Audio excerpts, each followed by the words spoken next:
Salut la populace. Initialement, je voulais faire une vidéo de présentation, vite fait, tu sais, genre présenter la chaîne, un peu le concept et tout. En fait, je suis tombé sur une vieille vidéo tout à l'heure de Alistair, de la chaîne H Paradoxae, Alistair qui reprenait une vidéo de je ne sais plus qui critiquait ouvertement et de manière assez véhémente les véganes.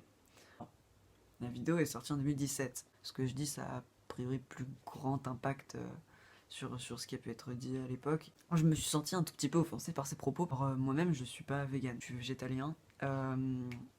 Mais vegan en devenir. Genre vraiment, j'y travaille. Je vais pas parler de tout ce qui concerne de chiffres, notamment. Parce que souvent, les chiffres, bon bah voilà, ça varie d'une source à l'autre, d'une personne à l'autre. Je vais pas parler statistiques non plus, parce que je suis très mauvais, parce que j'y comprends rien. Et je vais juste faire appel à ta jugeote, en fait. Ça va faire 4 ans que je suis végétarien, donc que j'ai arrêté complètement la viande et le poisson. Parce que d'abord, j'aime les animaux. Déjà, l'idée de les manger sans être obligé à le faire, ça me convenait pas. Et la façon dont les animaux sont traités avant la mort, ça me convient pas non plus. Donc voilà, c'est pour ça que j'ai arrêté de manger de la viande. Le poisson, j'ai jamais trop aimé ça. Donc du coup j'ai arrêté le poisson en même temps que la viande, comme ça en plus j'ai dégagé complètement des aliments qui m'intéressaient pas. Après je suis devenu végétalien, alors c'est une idée qui m'a trotté dans la tête longtemps, genre pendant quelques années. Je suis tombé sur un extrait sur Instagram d'une vidéo qui venait de YouTube du coup, donc j'ai absolument pas le nom de la vidéaste en question, qui expliquait pourquoi le lait c'était de la torture pour l'animal. Donc je me suis un peu intéressé à tout ça. Et puis c'est une vidéo de Carolina, de la chaîne de la carologie qui m'a fait tiquer. C'est un vlog dans lequel elle part en Amazonie, si je me souviens bien. Et elle expliquait justement que la forêt amazonienne, genre là où elle arrivait, il n'y avait pas d'arbres, parce que c'est un terrain qui avait été rasé complètement pour faire pousser la nourriture qui sert à alimenter notre nourriture.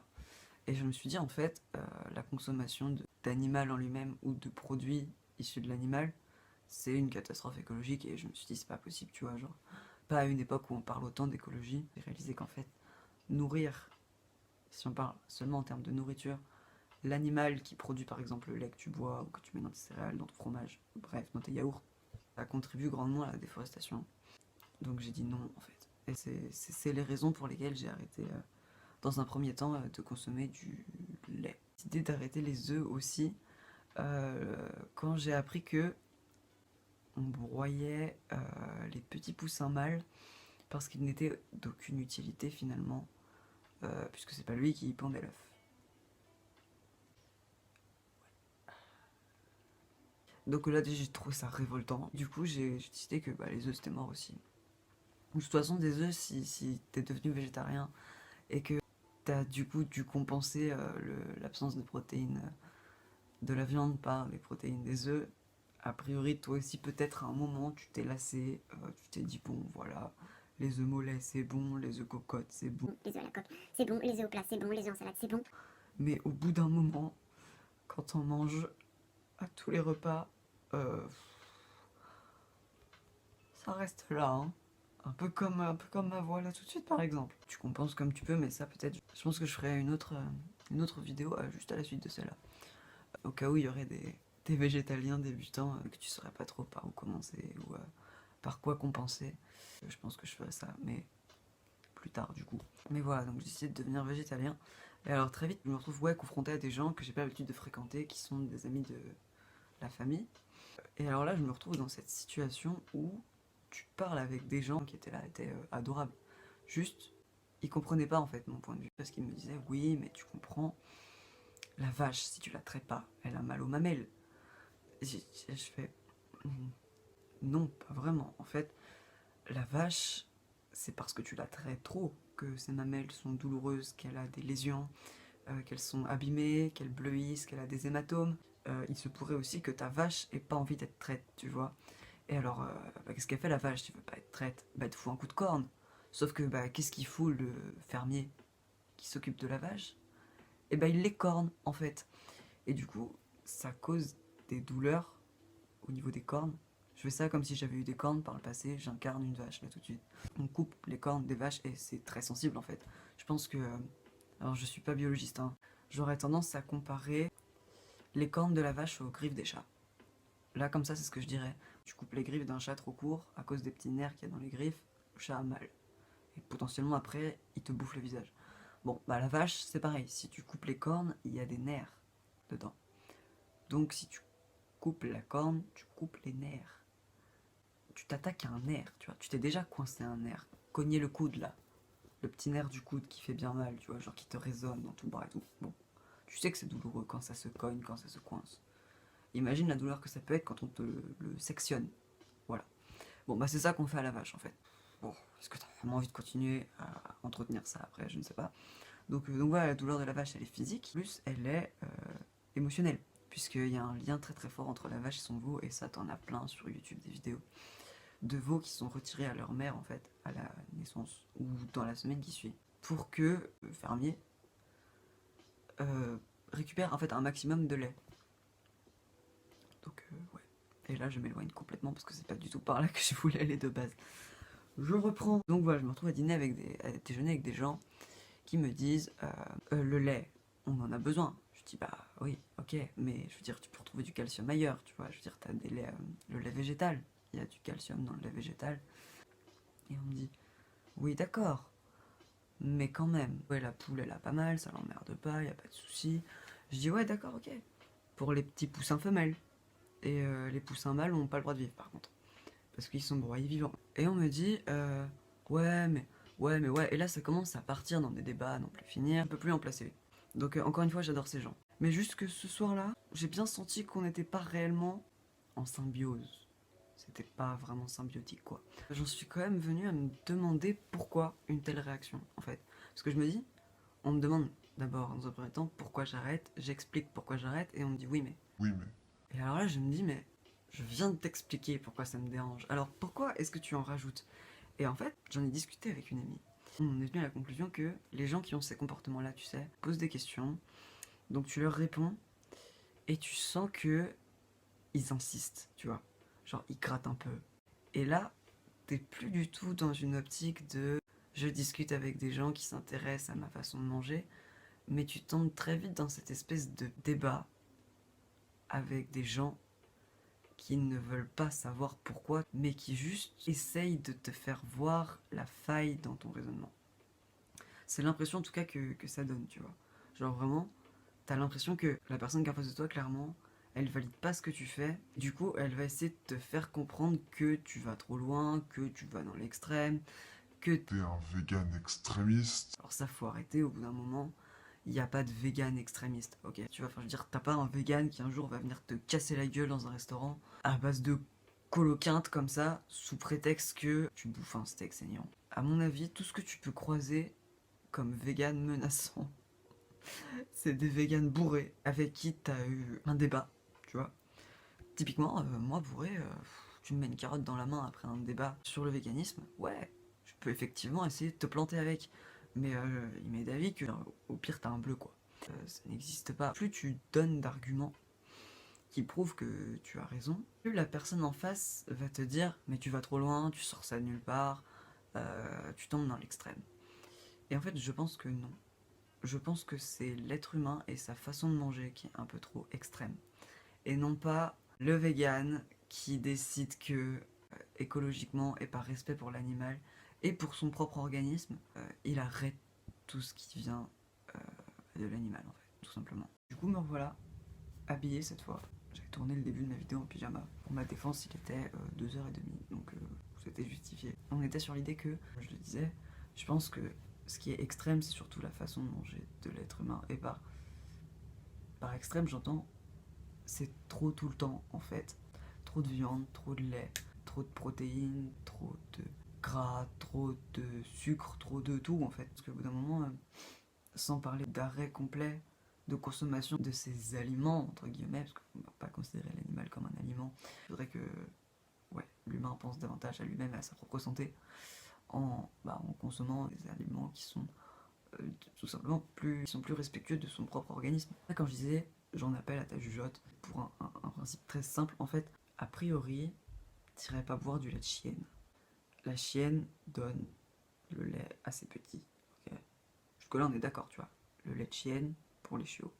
Le lait de rhinocéros pour les bébés rhinocéros. Le lait de biche pour les fans? Pourquoi le lait de vache pour l'être humain, tu vois?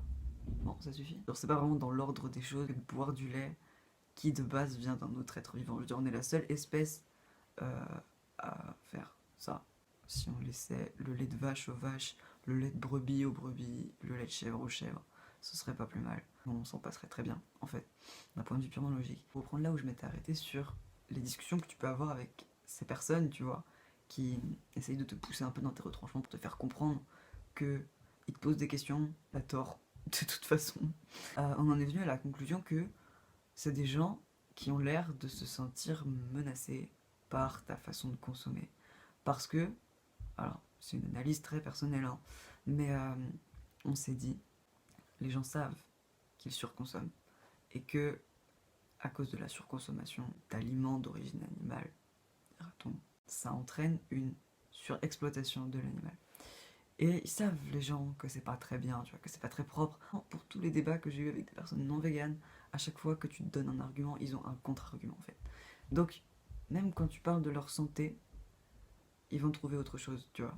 On en vient à se demander si c'est ça, c'est pas des gens qui juste ont conscience qu'ils agissent pas dans le bien-être de l'animal, mais pour des raisons qui leur sont propres, continuent à consommer. Alors, t'auras toujours des véganes, des végétariens, des végétaliens, qui essaieront de te convertir, entre guillemets, ou de te faire culpabiliser. Je trouve pas ça bien non plus. C'est clairement pas le but de cette vidéo, c'est juste que ça fait des années que j'ai droit à des blagues pas drôles, tu vois, sur le cri de la carotte et les sentiments de l'épi de maïs, parce que oui, il y a encore des gens qui les font. On a compris, en fait, que tu partageais pas nos idées, mais c'est pas grave, parce qu'au bout d'un moment, bah, en tant qu'omnivore, tu peux essayer de comprendre aussi le point de vue de la personne qui est en face, tu vois. Si tu tombes face à un vegan qui essaye absolument de te faire comprendre que ce que tu fais, c'est mal. Je comprends que tu sois agacé, tu vois. Il y a quand même une partie des végans qui est juste là pour faire son boubouille dans son coin, tu vois. On dit les végans, ils sont nanana, et c'est hyper agaçant parce que du coup, tous les végans se sentent concernés, et c'est vrai que du coup, bah, forcément, t'as une vague de... je dis vegan, bon, je regroupe aussi végétarien, végétalien, là, c'est je fais un amalgame un peu simple, mais si je dois lister tout à chaque fois, ça va être long. Du coup, t'as toutes les personnes non omnivores, on va dire, qui se sentent un peu agressées, en fait, par ça, parce que nous, on demande rien, tu vois. Et le fait est que on dirait que les omnivores se sentent agressés par notre façon de nous nourrir. Je pense qu'un vegan qui te prévient qu'il est vegan, il te dit pas ça pour t'emmerder ou pour te faire remarquer à quel point lui, il mange bien, lui, il fait bien les choses, lui, il respecte l'animal, tu vois. Il y a souvent des gens pour le faire, mais c'est pas le but premier, en fait. Je pense qu'un vegan qui te prévient qu'il est vegan quand il vient manger chez toi, c'est juste pour pouvoir manger, en fait, quand il arrive chez toi, tout simplement, tu vois. Histoire que tu tapes pas un gros bœuf bourguignon de ses morts à cuisiner pour qu'au final tu sois seul à manger. Les vegans sont pas là pour blâmer les omnivores, ils sont juste là parce que c'est leur façon de vivre, c'est tout, tu vois. Et, euh, et la réponse des omnivores est toujours très violente, je trouve, par rapport à la simple présence du vegan, en fait, tout simplement. C'est connu que, en tant qu'omnivore, tu bouffes des trucs dont t'as pas besoin. Au même titre que, c'est connu qu'en tant que vegan, si tu surveilles pas un tantinet ton alimentation, tu peux très vite être bourré de carences. Mais il y a quand même un juste milieu, tu vois. Tous les omnivores qui vont dire Le véganisme, c'est un effet de mode. bah, j'ai envie de dire, peut-être. Il m'est d'avis que c'est quand même plus un mode de vie et une façon de penser qu'autre chose. Après, si tu fais ça parce que tu estimes que c'est la mode, bah, j'ai envie de dire, soit tu vas découvrir que tu kiffes, et du coup c'est une bonne chose parce que tu vas rester vegan, et c'est plutôt positif, soit bah, tu vas tenir 15 jours, mais bah, t'auras épargné la planète sur laquelle tu vis pendant 15 jours, et potentiellement plusieurs vies animales, ce qui est pas négligeable, je pense. Je pense que j'ai fait le tour, honnêtement. J'en avais marre de prendre des réflexions dans la gueule, parce que ça fait 4 ans. Hier, la vidéo que j'ai vue, ça a été un peu la vidéo de trop. Je sais que même si la vidéo date de 2017, il y a encore des gens qui pensent comme ça aujourd'hui, tu vois. Et faire une vidéo pour aller un tout petit peu plus en profondeur, toujours en faisant appel à la jugeote et en mettant les chiffres de côté sur le pourquoi le véganisme c'est plus respectueux de l'environnement. J'aborderai clairement le côté respect de l'être humain aussi dans cette vidéo là, même si c'est pas ce qui m'intéresse encore une fois dans le fait d'être vegan. Je pense que c'est juste une façon d'être, une façon de penser, une façon de vivre, et c'est pas nécessaire d'aller plus loin. En tant que vegan, je pense que t'es pas là pour aller juger les omnivores, et en tant qu'omnivore, je pense que t'as mieux à faire que d'aller critiquer les véganes. Si juste on se laissait vivre, ça serait pas plus mal. C'est pas une vidéo que je tourne pour inciter qui que ce soit, quoi que ce soit non plus. Genre, il faut que ça vienne de toi. Après voilà, si t'es omnivore et que tu te sens agressé par les véganes d'une manière générale, peut-être remets-toi un petit peu en question et demande-toi si c'est pas plutôt parce que tu sens que reconnaître la cause végane, ça serait un peu comme admettre que t'es en tort. Même si, je le répète, il n'y a pas de tort, il n'y a pas de raison. C'est pas une vidéo que j'ai écrite à l'avance. J'ai pas dégrossi grand chose. Genre vraiment, j'ai juste attaqué un peu le truc comme ça.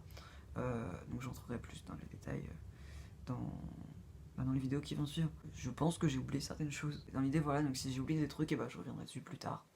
Et sinon, j'espère que ça t'aura plu et peut-être instruit un petit peu. Je t'invite à donner ton avis si tu le souhaites. Dans pas longtemps, du coup, vu que je suis lancé, je devrais attaquer la suite dans pas très longtemps. Donc du coup, je te dis à bientôt et puis prends soin de toi.